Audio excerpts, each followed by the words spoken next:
Post. Ich bin vielmals zwangsläufig ins Deutsche posten gegangen, weil es mir einfach nicht, weil ich irgendwie geizig bin und aufs Geld schauen, sondern weil ich muss.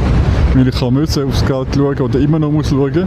Aber mittlerweile sind Teil Sachen, nicht alles, ein paar Sachen sind immer noch viel billiger als in der Schweiz, aber teilweise sind Sachen so teuer geworden, dass ich gar nicht mehr für das Deutsche gehe, dass ich sage, hey, wir gehen ins Deutsche, wenn wir mindestens für 30 € Sachen brauchen. Weißt du, was ich meine? Weil bei mir ist das Deutsche mega nahe, oder?